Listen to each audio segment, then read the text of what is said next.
Agradecemos a 100% Noticias de Nicaragua por esta información, la reacción de los analistas en ese país, bueno, muy ajustadas a lo que se viene, que es realmente empezar de ceros en las posturas de uno y otro país. Vamos a darle desarrollo a esta información.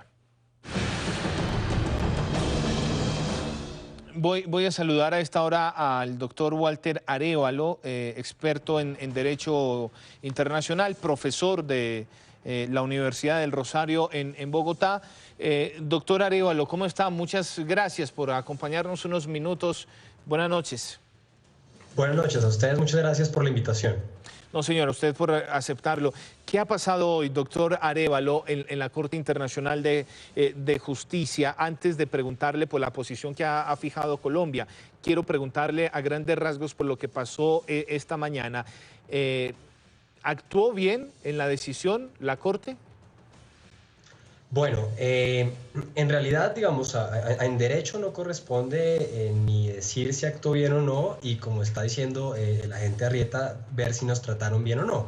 Lo que ocurre es un fenómeno esperado, un fenómeno que estaba entre los posibles desarrollos si es que la Corte se declaró competente en las dos demandas. Declaró que tiene competencia tanto para revisar una demanda que Nicaragua nos ha presentado por el incumplimiento de los derechos soberanos y espacios marítimos que le otorgaron en 2012, y muy bien, para sorpresa de muchos de nosotros, pero algo que podía ocurrir, también se declaró competente para estudiar la posibilidad de declarar la existencia o no a favor de Nicaragua de un fenómeno geológico moderno del derecho del mar actual que se llama la plataforma continental extendida. La gran sorpresa, yo creo, en mi opinión, viene siendo que muchos contaban con que la Corte se declarara competente en el caso de incumplimiento, pero para muchos, en el caso de la plataforma continental extendida, aplicaba y estaba de por medio el principio jurídico de la res judicata, de la cosa juzgada. Principio que la Corte dijo que no lo limitaba en este caso para conocer la posibilidad de estudiar, apenas estudiar si en el futuro se puede adjudicar o no la existencia de una plataforma continental extendida para Nicaragua.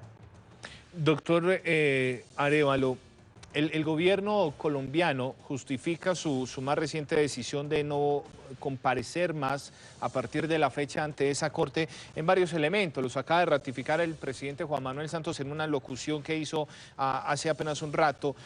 Dice que la corte por lo menos está incurriendo en tres contradicciones. Esos elementos que está presentando Colombia desde el derecho internacional, ¿qué tanta validez tienen? Bueno, yo creo que acá sí es un problema de no solamente qué estamos diciendo, sino cómo lo estamos diciendo. Yo creo que es muy complicado defender la existencia de la res judicata y es muy complicado defender la validez de los argumentos que presentan algunos jueces en sus opiniones separadas, que es precisamente lo que presentaba el gobierno en la alocución de hace instantes. Yo creo que eso es muy difícil de defender cuando decimos que no nos vamos a presentar a la Corte, cuando precisamente decimos que no vamos a cumplir con el principio de que los pactos son para cumplirlos, incluyendo los pactos que nos han llevado a esta jurisdicción. Yo no creo que la Corte sea infalible, yo no creo que la Corte esté ausente de posibles errores de interpretación. Yo sí me vi sorprendido cuando no consideraron que había cosa juzgada frente al elemento tercero de la disposición final de la sentencia de 2012, que para la mayoría hasta hoy implicaba que la plataforma continental extendida era un asunto ya resuelto. Pero eso no es óbice para decir que la mejor manera de defenderlo es no presentándonos. Precisamente yo creo que tenemos argumentos para no afectar la posición de Colombia en el sistema internacional, para defender en escenario de las audiencias de fondo ante la Corte y para pues precisamente no entrar al peligro que para Colombia puede implicar un desafío a la jurisdicción internacional, Claro. como la apertura de las otras fuerzas del sistema jurídico internacional. Doctor Arévalo, hay algo que muchos no entendemos y es lo siguiente. Hoy el presidente Juan Manuel Santos, al mediodía, en su primera reacción, el mismo doctor Arrieta lo dijo, asegura que la opción que van a empezar a emplear ahora es tratar de que haya una mediación, una negociación entre las partes, sin la actuación de un tercero. Negociaciones directas, Colombia-Nicaragua, Nicaragua-Colombia. ¿por qué no se pensó en eso antes? ¿Por qué no, por ejemplo, luego de que en noviembre del 2012 la Corte falla ya en favor de Nicaragua? ¿Por qué hasta ahora pensar que es mejor que nos entendamos entre usted y yo y no metamos a nadie más? Bueno, yo creo que es un problema complejo porque tiene muchos pasos. El primer punto al respecto es el siguiente. Las negociaciones entre las partes después de una sentencia se tienen que dar en materia de ejecutoriedad y no de obligatoriedad. De nada sirve llegar a Nicaragua a negociarles que si el fallo es obligatorio o no. Eso no nos va a servir para nada porque Nicaragua considera, como bien estipula el Estatuto y la Carta de Naciones Unidas, que tienen un título jurídico que dice que la sentencia es obligatoria. Entonces, es inútil tratar de discutir eso con ellos porque ellos saben que es obligatorio. ¿Qué deberíamos estar haciendo o qué debimos hacer desde 2012? Haber dejado de lado la percepción de que el fallo no era obligatorio, que era inaplicable, que no nos servía, que no nos gustaba, y tratar de aplicarlo de la mejor manera, de una forma bilateral con Nicaragua, a través de actas, cumbres ministeriales, planes binacionales O sea, de incorporación. llevarlos por las buenas, si usted me permite utilizar ese término un Exactamente. poco más No, popular. es perfecto. Y Llevarlos si por me las buenas. permite el ejemplo, así fue exactamente como lo hicieron Perú y Chile con la sentencia de delimitación. Ujú. Chile no estaba totalmente contento con la sentencia, pero no salieron a decirle a Perú que era obligatorio un tratado que cambiara el fallo o que la sentencia era inaplicable, sino que a través de una serie de reuniones, unas actas, unas reuniones ministeriales, reuniones presidenciales, lograron convenir la mejor manera de aplicar algo que ya era obligatorio.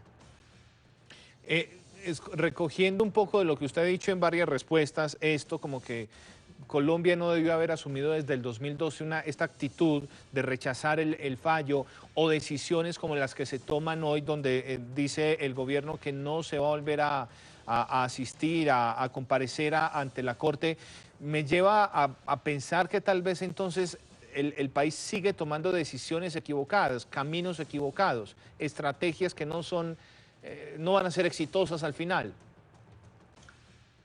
Yo creo que eso es cierto. Si me lo permite, yo creo que el problema o los errores estratégicos vienen desde 2012 cuando pensamos que habíamos perdido la sentencia. Gran cantidad tanto de esta reacción como de los hechos que demanda Nicaragua como incumplimiento de la sentencia de 2012, como por ejemplo el decreto 1946, la sentencia de la Corte Constitucional que dice que el fallo solamente se puede aplicar mediante tratado, cualquier cantidad de declaraciones del presidente diciendo que la sentencia es inaplicable, que es incorrecta, que es ilegítima. Yo creo que todo eso parte de una desafortunada interpretación en 2012 del fallo. Colombia sigue pensando que Colombia perdió en ese fallo.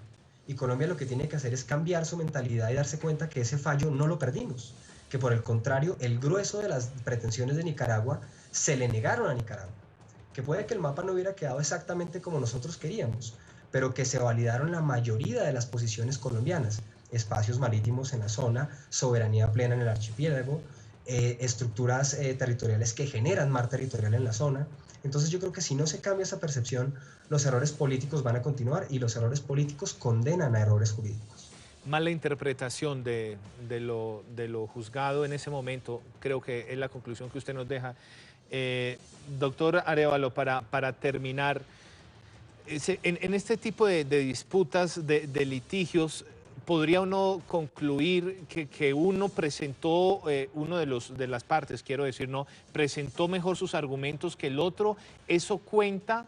¿O realmente hay tanta independencia en la Corte que no son elementos tenidos en cuenta al final? Bueno, la forma de presentar los argumentos, por ejemplo, en las audiencias orales siempre tendrá algún valor. La forma de presentar los memoriales, por supuesto que siempre tendrá un valor, pero yo quiero rescatar y resaltar la labor jurídica de la defensa colombiana. Porque si lo que pasó hoy es una derrota que no se le puede endilgar a la defensa jurídica del Estado colombiano. Lo contrario es que, más bien, por mejores abogados que usted tenga, si sigue cometiendo los mismos errores políticos, pues esos abogados van a estar condenados a fallar, Claro. porque la Corte se va a dar cuenta es de sus comportamientos de Estado.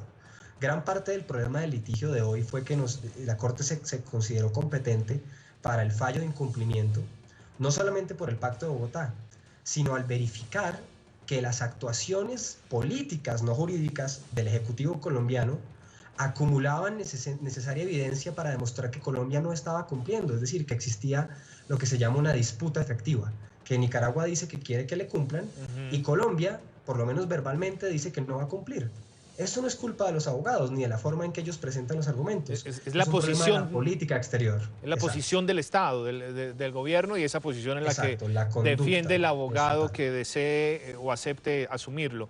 Doctor Arévalo, muchas gracias. A ustedes. Hasta la próxima. Muchas gracias. Walter Arévalo, profesor de la Universidad del Rosario en Bogotá, experto en Derecho Internacional. Conclusión, por lo menos, escuchando al doctor Arévalo, Colombia equivocó su estrategia de principio a fin, desde el 2012 y hasta la fecha, y la termina de equivocar según algunos especialistas, como el doctor Arévalo, cuando decide no comparecer más ante la Corte con sede en La Haya. Al regreso vamos a cambiar de tema y nos vamos a ir hasta Brasil para echar un vistazo a lo que sigue ocurriendo en ese país. Tensión política, manifestaciones callejeras